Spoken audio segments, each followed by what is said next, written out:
علیکم ناظرین، بعض لوگ کہتے ہیں کہ دولت ہو تو سکون ملتا ہے، بعض لوگ کہتے ہیں صحت ہو تو اچھی زندگی گزرتی ہے، بعض کچھ پسند کرتے ہیں، بعض کچھ پسند کرتے ہیں۔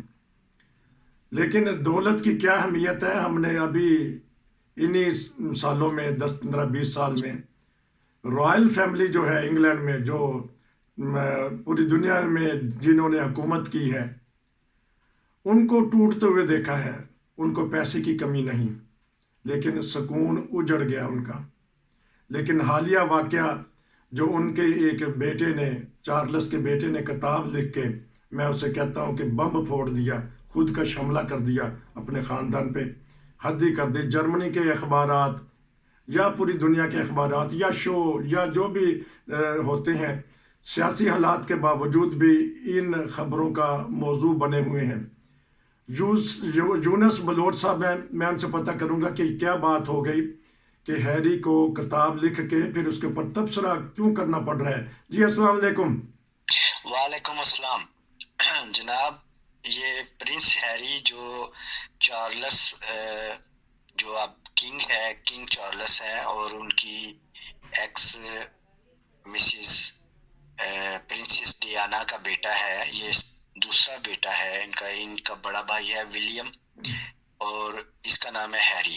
اس نے بم نہیں پھوڑا، آپ کہہ سکتے ہیں کہ سونامی کی طرز پر اس نے اپنی بک کو لانچ کیا ہے، اور وہ سونامی جو ہے وہ اس وقت شاہی خاندان برطانیہ کے اوپر اس تیزی سے حملہ آور ہوئی ہے کہ وہ تھرتھلی مچ گئی ہوئی ہے۔ ٹھیک ہے، بات یہ ہے کہ پرنس ہیری جو ہے یہ شروع سے ہی بہت ریزرو رہنے والا بچہ تھا، اور اس نے جو کچھ دیکھا ہے اور جو کچھ اس کے اوپر بیتی ہے، اس کی مدر پرنسس ڈیانا کے فوت ہونے کے بعد بھی جب اس کا ایکسیڈنٹ ہو گیا تھا یا کروا دیا گیا تھا، وہ بھی ایک علیحدہ ہی کنٹروورسی ہے، جو پیرس کی ایک سڑک کے اوپر انڈر گراؤنڈ ٹنل کے اوپر ایکسیڈنٹ ہو گیا تھا، اور وہ شہزادی پرنسس ڈیانا وہ جان بحق ہو گئی تھی۔ تو ریسنٹلی پرنس ہیری نے اپنی ایک کتاب لانچ کی ہے جس کا نام ہے اسپیئر۔ انگلش میں جیسے آپ گاڑی میں اسپیئر ٹائر رکھتے ہیں، ٹھیک ہے، وہ اس وقت ضرورت ہوتا ہے جب چاروں ٹائروں میں سے کوئی ایک آدھا ٹائر جو ہے وہ پنکچر ہو جاتا ہے، تو پھر آپ اسپیئر ٹائر لگا کے تو گاڑی کو چلاتے ہیں آگے، ٹھیک ہے۔ اسی طرح یہ شاہی خاندان میں، رائل خاندان میں ایک جو پہلا بچہ ہوتا ہے وہ ہوتا ہے تھرون والا، یعنی اس کے ذمہ پر شاہی تاج فٹ ہو سکتا ہے، لیکن جو دوسرا بچہ ہوتا ہے اس کو سپیر کہتے ہیں۔ تو یہ اس نے کتاب کا ٹائٹل بڑے ہی خود سوچ سمجھ کے یہ لکھا ہے، اور اس کو ڈوئچ میں جو اس کی ترجمہ ہوا ہے اور جو کتاب کا نام ہے وہ ریزروے ہے۔ اچھا، جیسے ہم بھی کہتے ہیں ریزروے وہی چیز بنتی ہے، وہی مطلب ہوتا ہے ایکسٹرا۔ جی، تو اس میں ایک جگہ پہ اس نے یہ بیان کیا ہے کہ میرے ساتھ اس سپیر والے سلوک میں یہاں تک بات پہنچ گئی تھی کہ میرا بڑا بھائی مجھے کالر سے پکڑ کر کھینچتا ہے، زمین پر گراتا ہے اور مجھے اچھی طرح رگڑا دیتا ہے، جس کی وجہ سے مجھے فزیکلی طور پر بھی ہرٹ ہوا ہوں، میری باڈی سے مینٹلی اور روح کے اوپر تو زخم میرے لگے ہی لگے ہیں میرے اپنوں کی طرف سے، لیکن میرے بھائی نے ایسا بھی کیا ہے۔ تو یہ دراصل بات زیادہ بڑی اس وقت جب ہیری نے ڈیسیژن لیا کہ امریکن اداکارہ میگن کے ساتھ اس نے شادی کرنی ہے۔ واضح رہے کہ میگن جو ہے وہ اس سے قبل بھی ایک دفعہ شادی کر چکی ہوئی تھی، اور وہ ہیری سے کچھ سال بڑی بھی ہے، لیکن ہیری اور میگن کا آپس میں محبت یا تعلق اتنا زیادہ بڑا کہ وہ شادی تک پہنچ گیا، اور ہیری نے سارا جو ہے اپنا شاہی اختیار وہ اس کے قدموں میں نچھاور کر دیا۔ ٹھیک ہے. یہ کوئی نئی بات نہیں ہے، آپ پرانی ہسٹری اٹھا کے دیکھ لیں، بہت سارے بادشاہوں کے خاندانوں میں ایسا ہوتا رہا ہے، مغل شہنشاہوں میں بھی ایسا ہوتا رہا ہے. ٹھیک ہے، ترکی کے سلطنت میں جو بادشاہ گزرے ہیں اس میں بھی ایسے ہوتے رہے ہیں کہ جو شہزادے تھے وہ کسی محبت کی خاطر اپنا تخت و تاج تیاگ دیتے تھے اور اس کے عشق میں مبتلا ہو کے اپنی زندگی گزارتے تھے. تو یہ انہونی بات نہیں ہے. انہونی ہمیں اس لیے لگ رہی ہے کہ آج کل کے زمانے میں، آج کل کے میڈیا کے دور میں ہمیں یہ اچنبے کی بات لگ رہی ہے کہ ان کے پاس تو سب کچھ ہے، کھانا پینا، دولت، زمین جائیداد، ہر طرح کی سہولت، تو پھر یہ ایسی حرکتیں کیوں کرتے ہیں؟ دیکھیں، بنیادی طور پر جہاں تک میں سمجھتا ہوں اس چیز کو، بات یہ ہے کہ چاہے شاہی خاندان ہو، چاہے عام انسان ہو، یا کوئی بڑا بزنس مین ہو، جب تک وہ اپنی دولت کو یا اپنے سکون کو مخلوق خدا سے محبت میں صرف نہیں کرتا، اس کو سکون ملتا ہی نہیں ہے. کبھی بھی نہیں ہو سکتا.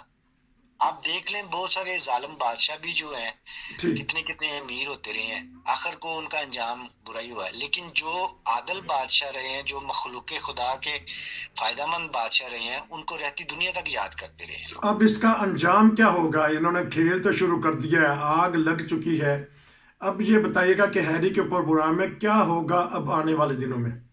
کچھ نہیں جی، اس میں کوئی اتنی بڑی تبدیلی تو نہیں ہے. ہیری نے جو کچھ بتایا ہے وہ بالکل سچ بتایا ہے. ٹھیک ہے، جو ایکسپرٹس اس کے بیان کو دیکھ رہے ہیں، جو اس نے کتاب لانچ کرنے کے بعد انٹرویو بھی دیا ہے، اس کے جو حرکات و سکنات ہوتے ہیں، جو ماہرین ہوتے ہیں نا، وہ انسان کو جج کرتے ہیں اس کی آنکھوں کی حرکت سے، اس کے باڈی لینگویج سے. جب کوئی اس سے کویسچن ہوتا ہے تو وہ دیکھتے ہیں، اور ان سب کی متفقہ رائے میں ہیری کا جو انٹرویو ہے وہ بالکل 100% سچ کے اوپر مبنی ہے. تو وہ تو یہ بھی دکھا رہے تھے اب شو میں جا کے کہ انہوں نے وہ ہار پہنا ہوا ہے جو لڑائی کے دوران یا مار کٹائی کے دوران کہنا چاہیے کہ ٹوٹ گیا تھا. تو اس طرح تو اور بدنامی ہوتی ہے. اس کو دکھانے کی ضرورت کیا پیش آئی؟ وہ کیوں شو کرانا چاہتے ہیں؟ لڑائی اس نے اپنا ثبوت کے طور پر پیش کیا نا کہ یہ وہ چیز تھی جو میں نے اس وقت پہنی ہوئی تھی، یہ بھی ٹوٹ گئی، اور اس کے علاوہ میرے نیک کے اوپر اور میری کمر کے اوپر بھی زخم لگے تھے. اب وہ تو نہیں اس نے دکھائے، لیکن کہنے کا مطلب یہ ہے کہ اس کا انجام کچھ نہیں ہے جی. بات صرف اتنی سی ہے، شاہی خاندان برطانیہ کا شروع سے ہی کنٹروورشل رہا ہے، وہ ہمیشہ سے متنازع رہا ہے. انہوں نے سستی شہرت کی خاطر، ان کی ایک خالہ جان ہے، ان کے تو بڑے بڑے کارنامے گزرے ہیں. اب میں آن لائن ہوں آپ کے ساتھ، میں اس طرح کی باتیں نہیں کرنا چاہتا ہوں. یہ بتائیے گا کہ انہوں نے ایک فکرہ یہ بھی کہہ دیا کہ شاہی خاندان میں دوسرا بچہ ہونا جرم ہے. جرم سے مطلب کہ اس کی ناحیثیت ہے. تو اب جب ان کے بڑے بھائی کبھی بادشاہ بنیں گے تو یہ تو سامنے چیزیں آئیں گی، تو پھر کیا بنے گا؟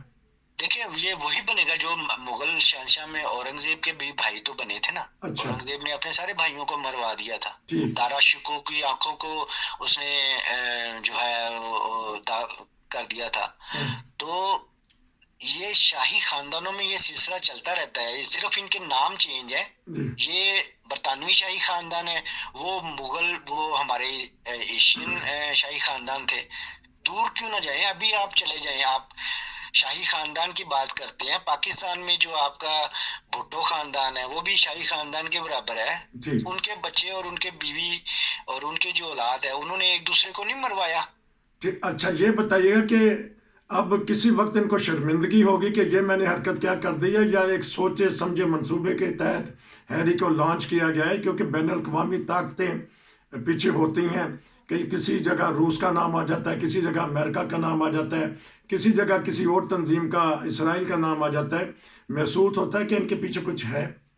میں نہیں سمجھتا ہوں کہ اس کے پیچھے کوئی بیرونی طاقت ہے. بیرونی طاقت نے کیا لینا تھا کر کے؟ ٹھیک ہے، اگر انہوں نے کوئی انسٹیبلٹی پیدا کرنی تھی برطانیہ میں تو حکومت کے ساتھ کرتے نا. یہ تو شاید، اور یہ اس نے تو اپنا ٹائٹل 2 سال پہلے ہی چھوڑ دیا ہوا ہے. یہ تو اس کے پاس کوئی اب پروٹوکال نہیں ہے، یہ کوئی شہزادہ نہیں ہے. ٹھیک ہے، یہ بالکل ایک عام انسان کی طرح زندگی گزار رہا ہے. ہاں چونکہ ایک مشہور انسان ہے اور سب لوگ جانتے ہیں، اس لیے اس نے اپنے ارد گرد سیکورٹی رکھی ہے، اور سیکورٹی بھی جو ہے وہ اس کی اپنی ہے. کوئی اس کو برطانوی ادارے یا خفیہ ایجنسی والے پروٹوکال نہیں دے رہے، نہ اس کو کوئی امریکہ کے CIA جو ہے وہ اس کو سیکیور کر رہی ہے، ایسی کوئی بات نہیں ہے. ٹھیک ہے، تو اب اس نے اپنا خرچہ پانی تو چلانا تھا نا. ان کے خرچے بھی تو ملینز کے حساب میں ہوتے ہیں نا. اب یہ جو اس نے بک لانچ کی ہے، £1 ملین اس کو ملیں گے. انٹرویو جو اس نے دیا ہے اس کے پتہ نہیں 37 ملین $US اس کو ملیں گے. اچھا، تو اس کا مطلب یہ قسط وار پروگرام اب دیں گے تو اپنے جو خرچہ پانی وہ بنائیں گے جو ملین کے حساب سے ہوتے ہیں. ہاں جی، بس لوگ کہتے ہیں نا کہ شاہی خاندان یا اس کے ساتھ رہنا ایسے ہی ہے جیسے شیر کی سواری کرنا. اچھا، جب شیر کی سواری کرتے ہیں نا تو آپ بڑے محسوس کرتے ہو، لیکن شیر کی سواری سے آپ اتر نہیں سکتے ہو. جب اترو گے تو شیر آپ کو کھا جائے گا. اچھا جی، یا آپ کو ویسے ہی جو ہے وہ لولے لنگڑے ہو جاؤ گے. ٹھیک ہے، یہ آپ نے اچھی مثال دی ناظرین، کیونکہ یہ خبر آج کل چل رہی تھی. میں نے سوچا کہ چلیں یونس بلوچ صاحب اچھی طرح بتا دیں گے کہ یہ معاملہ کیا چل رہا ہے. بہت ساری خبریں دب جاتی ہیں، لیکن یہ خبر پوری دنیا میں جو سی پھیلی ہوئی ہے اور اس کے اوپر تبصرے بھی ہو رہے ہیں. انشاءاللہ ہم آپ سے دوبارہ رابطہ کریں گے اور کوئی بات پہ تبصرہ لیں گے. نصیر کو اجازت دیجیے. السلام علیکم.